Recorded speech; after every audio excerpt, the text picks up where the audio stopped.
Hi, Anthony here from West Coast Custom Concrete. The best in the West is coming from you from Los Angeles, California. This is the kind of the part two of the patio video I just posted. This is the garage floor we demoed and poured. And I had my equipment on other jobs, so I had my friend Joe demo this out for me. I think he's running a Viking breaker with a Bobcat. So we're gonna demo all this out. It was pretty cracked and heaved. This is the problem in the 60s and 70s. There's no expansion and there's no standard of how to do it. No moisture barrier, no rebar. So what's happening, and there's clay soil in these areas, and water will seep underneath these garage floors over years, and it'll expand the clay, and then it'll not get moisture for months or possibly a year, and shrink and cause a void, and it'll heave, and you'll get big old cracks up the middle of it, and it separates. And there's a footing around the perimeter of it. It's a stem footing, and then they pour the slab separately back then. It wasn't monolithic, where they put rebar in the footing, run it into the slab, and pour it all in one pour and tie it all together. So they saw over probably in the 80s how bad these were failing, so they came up with a different standard. And with the earthquakes, they came up with all kinds of different other codes for building and size of the footings and everything. But the garages are standard. They're 4 to 5 inches. They have a moisture barrier doweled all the way around the perimeter, and that's pretty much a standard here. But with the moisture barrier, so the moisture won't come up, and because people don't realize concrete's not waterproof, so it seeps through, and once you get a void in the soil with it shrinking and expanding, and you put a 4 or 5 thousand pound, 6,000 pound car on it, it'll crack and just keep separating and lift on you. And I mean, I've done I don't know how many of these things. I've done a lot of them. Southern California has a lot of clay in a lot of areas.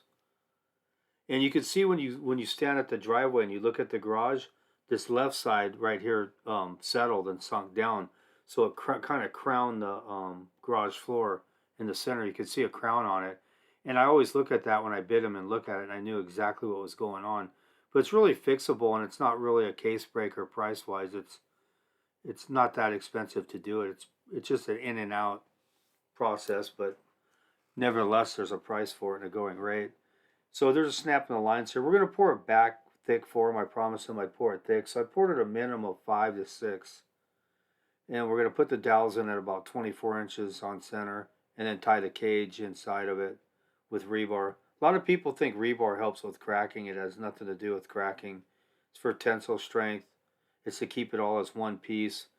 If it had to lift, or moisture had to lift it, or a root, it'd have to lift the whole slab because it's all one piece. That's the idea of the rebar.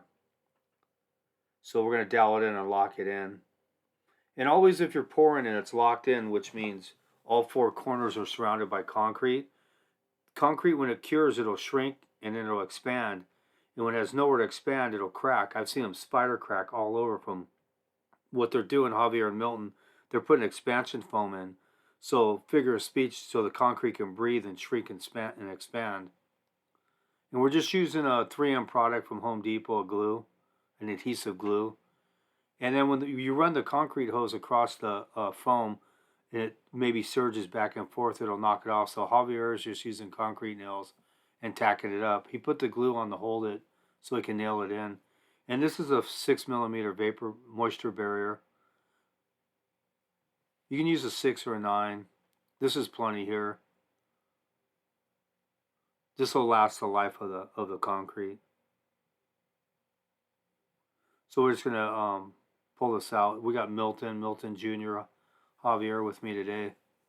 Javier wasn't there for the pour. He had prior engagements, so Jose poured this with me too.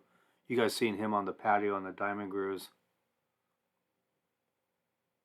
He's one of the best finishers I've seen. He could take these other YouTubers to school. They should take his course. Him and Javier.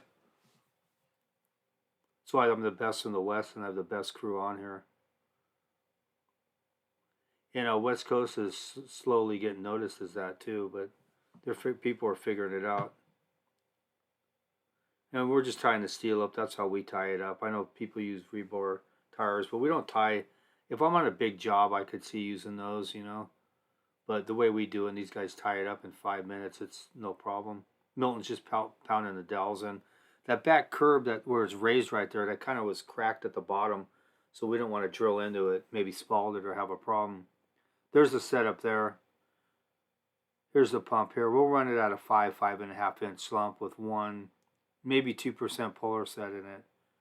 I don't remember. There's definitely polar set. I just don't know how much I put in. I don't remember. There's a slump there. This guy's got an Olin 565. Same pump I have, but bigger, so he can run 65 yards an hour out of that.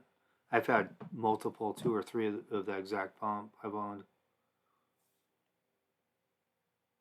We'll just rod it down. Yeah, we got Jose, Milton, and Milton Jr. finishing today. Mud was real nice. It's a 3000 straight cement, because it definitely won't cure even in this garage with fly ash in it, which I don't pour slabs with fly ash anyway, but this is straight cement, microfibers. I believe 2% polar set. We're just smoking this down here. And he's going to wash his pump out here. We're in Los Angeles today. And Jose is pretty much handling the garage. He's going to bull float it out. We're going to probably funny trowel most of it as where we can, because we got access on both from inside coming on the curb and from out front here. So wood bull float to leave it open so it bleeds. The reason I put polar set interior too, because it'll evaporate the water, because the water rises to the top and then it bleeds through as it's going to start curing. So if you have all this water sitting on top, you're going to be there all night. So the heat, the polar set, the accelerant will evaporate the water, and there's very little water on top, if any. 2% will definitely evaporate it. He's just going to run a funny trowel on it. And then we got them all 3 out here skating it. We threw joints in it. Back in the day, they didn't. They never jointed them. Maybe they'd put a real light 1/4 inch saw cut up the middle, and that was kind of the style in California. But with all the cracking and it locked in the garage like that, curing, they didn't understand by doing that. That was like shooting themselves in the foot. It's going to crack. Because a lot of people would say, oh, you don't joint garages, but you have to. It's over an 8-foot span both ways, width and length, so you have to. There's the final product there. Another best in the West. Haven't seen anyone to match the work I'm doing. There's the before.